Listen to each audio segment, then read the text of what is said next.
ఎన్నికల్లో కూటమికి అఖండ విజయం కట్టబెట్టినందుకు రాష్ట్ర ప్రజలకు మనస్ఫూర్తిగా శిరస్సు వంచి నమస్కరిస్తున్నానని తెలుగుదేశం పార్టీ జాతీయ అధ్యక్షుడు రాష్ట్ర నూతన ముఖ్యమంత్రి నారా చంద్రబాబు నాయుడు తెలిపారు. అవినీతి అరాచకాలు చేసి ప్రజలను ఇబ్బంది పెట్టే రాజకీయ పార్టీలకు ప్రజలు సరైన గుణపాఠం చెబుతారనడానికి ఈ తీర్పే నిదర్శనమన్నారు. ఉండవల్లిలోని తన నివాసంలో నిర్వహించిన మీడియా సమావేశంలో చంద్రబాబు మాట్లాడుతూ తన సుదీర్ఘ రాజకీయ జీవితంలో ఈ 5 ఏళ్ల తరహా ప్రభుత్వాన్ని ఎప్పుడూ చూడలేదన్నారు. 5 ఏళ్లలో వ్యవస్థలన్నీ కుప్పకూలిపోయాయని, సహజ సంపద విచ్చలవిడిగా దోచుకున్నారన్నారు. తాము మిగులు విద్యుత్ తీసుకువస్తే వైకాపా నాశనం చేసింది. 9 సార్లు విద్యుత్ ఛార్జీలను పెంచేసి ప్రజలపై భారం మోపారని వివరించారు. వైకాపా పాలనలో ప్రజాస్వామ్య వ్యవస్థలన్నీ ఎలా ఇబ్బంది పడ్డాయో చూశాం. ప్రజలు గెలవాలి, రాష్ట్రం నిలబడాలన్నదే మా ధ్యేయం. భావితరాల భవిష్యత్తు కోసం ముందుకెళ్లాం. రాజకీయాల్లో ఎవరూ శాశ్వతం కాదు. దేశం, ప్రజాస్వామ్యం, పార్టీలు శాశ్వతం. పార్టీలు కూడా సక్రమంగా పనిచేస్తే మళ్లీ ప్రజలు ఆదరిస్తారు. ఇంత చారిత్రాత్మకమైన ఎన్నికలు ఎప్పుడూ చూడలేదు. అమెరికాలో ఉండే వ్యక్తి కూడా తపనతో వచ్చి పనిచేశారు. తెదేపా చరిత్రలో సువర్ణాక్షరాలతో లిఖించదగ్గ ఎన్నికలు ఇవి. ఎన్టీఆర్ పార్టీ పెట్టినప్పుడు 1983లో 200 సీట్లు వచ్చాయి. మళ్లీ ఇప్పుడు ఊహించని విధంగా ఫలితాలు వచ్చాయి. కూటమికి 55.38% ఓట్లు వచ్చాయి. 45.60% తెదేపాకు, 39.37% వైకాపాకు వచ్చాయన్నారు. మేం పాలకులం కాదు, సేవకులమని పనిచేస్తాం. మా ఎన్నికల మేనిఫెస్టో ప్రజల్లోకి బలంగా వెళ్లింది. ప్రభుత్వ వ్యతిరేక ఓటు చీలడానికి వీల్లేదని పవన్ పట్టుబట్టారు. రాష్ట్రాన్ని కాపాడుకోవాల్సిన బాధ్యత మనపై ఉందని ఆయన కృషి చేశారని కృతజ్ఞతలు తెలిపారు. ముందు మీడియాకి, అదే మరి రాష్ట్ర ప్రజలందరికీ ధన్యవాదాలు. శిరస్సు వంచి నమస్కారాలు తెలియజేస్తున్నా. ఎందుకంటే నా సుదీర్ఘమైన రాజకీయ యాత్రలో ఈ 5 సంవత్సరాలు చూసిన ప్రభుత్వాన్ని నేను ఎప్పుడూ చూడలేదు. ఒక రంగమని కాదు, ఒక వ్యవస్థని కాదు, ప్రజాస్వామ్య వ్యవస్థలన్నీ ఏ విధంగా ఇబ్బంది పడ్డాయో, ఏ విధంగా నిర్వీర్యం చేశారో మనం అన్ని చూశాం. నా జీవితంలో చాలా ఎలక్షన్స్ ఫేస్ చేసాం, కానీ వేవ్ కనపడేది, వ్యతిరేకత కనపడేది. కానీ ఈ ఎలక్షన్లో ఎక్కడో అమెరికాలో ఉండే వ్యక్తి ఒక 5 లక్షలు 10 లక్షలు ఖర్చు పెట్టుకొని నేను రావాలి, ఓటేయాలి, రాష్ట్రం నిలబడాలి, ప్రజలు గెలవాలి అనే ఆవేదనతో వచ్చారు. ఎక్కడో పక్క రాష్ట్రాల్లో ఎక్కడో కడుపు నిండడం కోసం కూలి పనులకైనటువంటి వ్యక్తులు, పాచి పనులు చేసుకునే వ్యక్తులు సొంత డబ్బులు పెట్టుకొని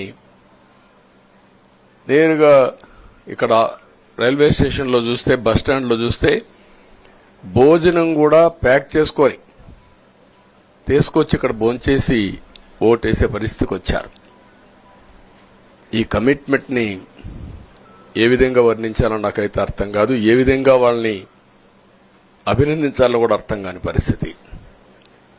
అనేక ఎన్నికల్లో అనేక అనుభూతులు చూశాం, కానీ మేము అన్ని ఎన్నికల కంటే ఇది ఒక తెలుగుదేశం పార్టీ చరిత్రలో, ఆంధ్రప్రదేశ్ రాష్ట్ర ప్రజల చరిత్రలో సువర్ణాక్షరాలతో లిఖించదగ్గ ఎన్నిక. ఇది ఒక హిస్టారికల్ ఎన్నిక.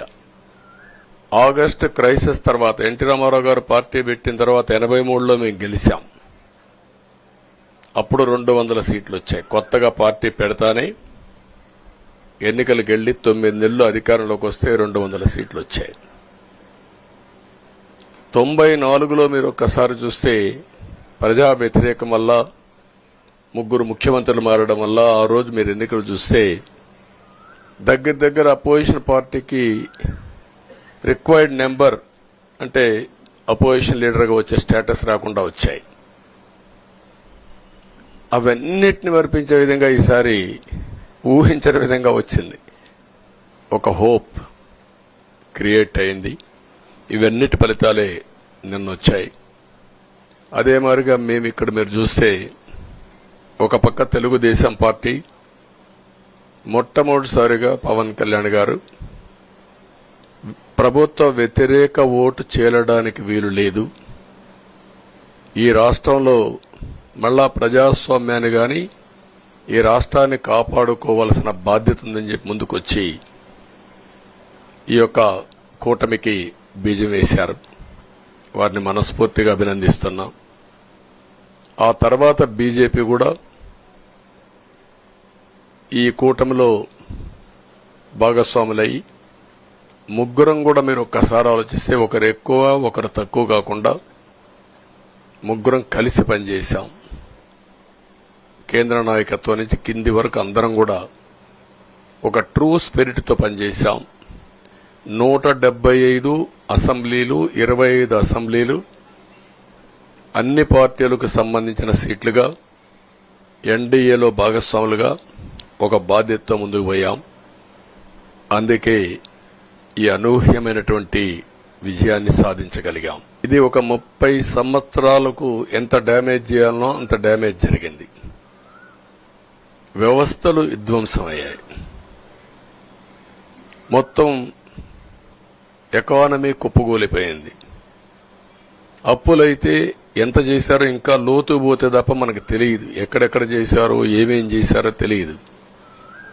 ఇంకొక పక్క ఎక్కడికక్కడ సహజ సంపద, ఒక శాండ్ కావచ్చు, మినరల్ వెల్త్ కావచ్చు, లేకపోతే ఏదంటే అది, ఇంకా మాకు అడ్డే లేదు, ఏమైనా చేయగలుగుతాం, ఎవరైనా అడ్డొస్తే తొలగించుకుంటా పోతామనే ధీమాతో ముందుకు పోయారు.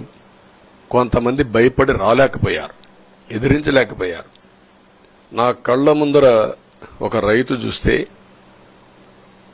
ఆ పొలం పక్క నుండి ఇసుక తీసేస్తే అక్కడ భూగర్భ జలాలు ఉండవు.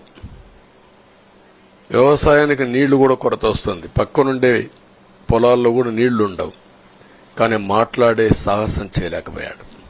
మేము ఓటేసాం, మా పని అయిపోయింది, ఇంకా మీరు చూసుకోండి కాకుండా ఎప్పటికప్పుడు మమ్మల్ని నడిపించే బాధ్యత, మాకు సహకరించే బాధ్యత, మళ్లీ రాష్ట్రంలో ఉండే ప్రజలందరం బాగుపడాలంటే ఏం చేయాలో మేము చేసినప్పుడు ఎప్పటికప్పుడు ఫీడ్బ్యాక్ ఇచ్చి నడిపించే బాధ్యత తీసుకోవాల్సిందిగా వారిని కోరుతున్నా.